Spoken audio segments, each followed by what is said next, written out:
Bayangkan, sebuah kekaisaran terbesar di dunia mengirim puluhan ribu pasukan ke ujung selatan lautan hanya untuk menghukum satu raja di sebuah pulau bernama Jawa. Namun tanpa mereka sadari, langkah itu justru menjadikan awal lahirnya kerajaan terbesar dalam sejarah Nusantara. Welcome back di Mas Daily.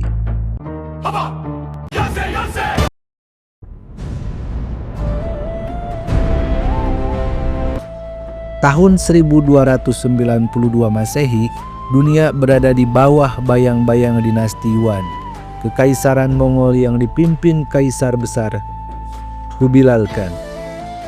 Di bawah kekuasaannya, Asia Timur dan sebagian Asia Tengah telah tunduk, hampir tak ada kerajaan yang berani menantang titahnya.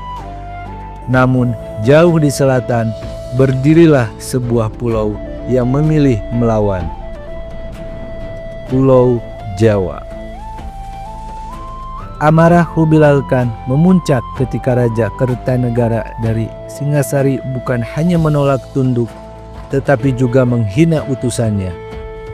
Mengci, dengan melukai wajahnya, bagi bangsa Mongol ini adalah penghinaan yang tak terampuni. Kisah ekspedisi hukuman ke Tanah Jawa tercatat dalam naskah resmi Yuanzi dan laporan para komandan yang memimpinnya. Pasukan dipimpin oleh Sibi, didampingi Yikemose, bangsawan Uighur sekaligus gubernur Guangzhou, serta Gao Xing, seorang perwira Tionghoa. Pada Maret 1292, Kubilai Khan memerintahkan pengiriman 20.000 prajurit. Tujuannya satu, menghukum Raja Kartanegara. Armada besar itu berangkat dari pelabuhan Guangzhou pada Januari 1293, menyeberangi Laut Cina Selatan hingga akhirnya mendarat di wilayah yang kini diyakini sebagai Pulau Belitung. Namun takdir berkata lain. Saat Yikemose tiba lebih dulu untuk menyampaikan titah kaisar, situasi Jawa telah berubah drastis. Raja Kartanegara telah wafat, tewas dalam pemberontakan yang dipimpin Aji Jayakatong dari Gelang-Gelang atau Daha.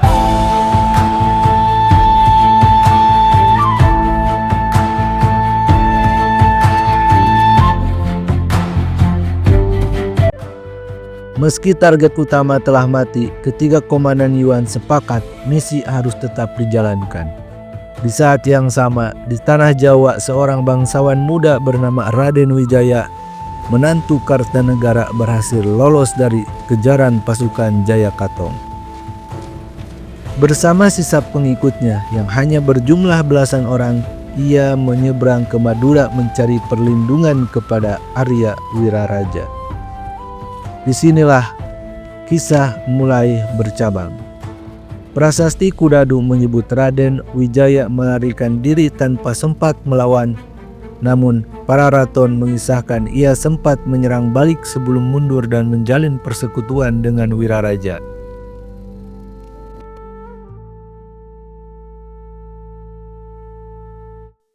Dalam perjanjian itu, Wijaya berjanji jika kelak berkuasa, setengah wilayah kerajaan akan diserahkan kepada sang pelindung. Sebagai balasannya, Arya Wiraraja menyusun siasat licik. Raden Wijaya disarankan berpura-pura menyerah dan mengabdi kepada Aji Jayakatong.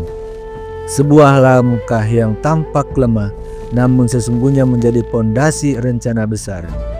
Perbedaan versi sejarah pun muncul. Para raton menyebut Wiraraja mengundang pasukan Mongol ke Jawa, namun naskah Yuanzi menegaskan pasukan Yuan datang murni atas perintah Kaisar Kubilai Khan, tanpa undangan siapapun.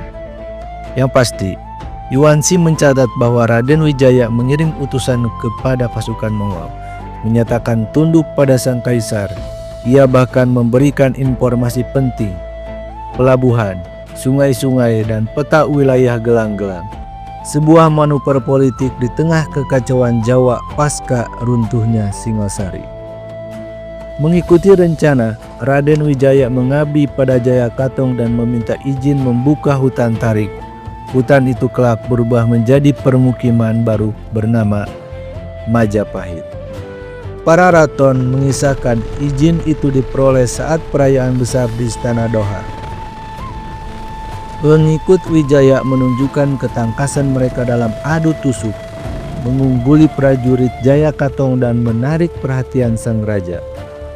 Dari hutan itu, kisah simbolis lahir.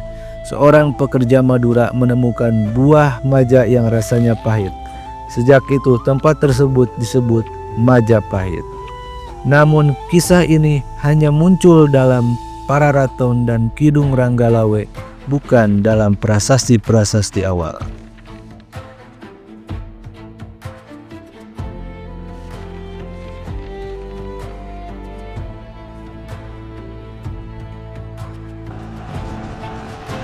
Memasuki April 1293, Sungai Berantas menjadi saksi pertempuran besar pasukan Yuan berhadapan dengan pasukan Daha yang dipimpin seorang pati. Tengah malam, pasukan Daha mundur dan lebih dari 100 kapal besar berhasil direbut oleh Yuan. Pertempuran demi pertempuran berlanjut. Hingga puncaknya 26 April 1293, kota Daha dijaga 100.000 prajurit dan benteng kokoh akhirnya jatuh setelah digempur bertubi-tubi. Aji Jayakatong menyerah, ia, keluarganya dan para pengikut setia ditawan. Namun nasibnya kelak diperdebatkan. Sumber Yuan menyebut ia dihukum mati oleh tentara Mongol, sementara para raton menulis ia wafat kemudian di Jungalu. Kisah belum usai. Pada 9 Mei, Raden Wijaya meminta izin kembali ke Majapahit untuk menyiapkan upeti bagi Kaisar Yuan. Ia dikawal 2 perwira dan 200 prajurit, namun kecurigaan Gaoxing terbukti benar. 26 Mei 1293, Raden Wijaya berbalik menyerang. Dua perwira Yuan tewas. Pasukan Majapahit menyerang dari 2 arah, memaksa tentara Mongol mundur sejauh ratusan li menuju pesisir. Dalam catatan Yuan, peristiwa ini disebut sebagai pengkhianatan. Sibi dan Yikemose dihukum cambuk, sementara Gaoxing justru diberi hadiah emas karena kewaspadaannya. Tak lama kemudian, Kubilai Khan wafat pada Februari 1294. Namun di tanah Jawa, perdebatan tentang siapa sebenarnya penyerang terus hidup dalam berbagai naskah. Ada yang menyebut Raja Tatar ikut datang, ada pula yang menulis ia tewas di Jawa, sementara prasasti-prasasti justru mencatat lebih sederhana. Prasasti Kudadu bahkan tak menyinggung bantuan pasukan Yuan sama sekali. Dari rangkaian intrik, pengkhianatan, dan strategi inilah lahir sebuah kerajaan baru.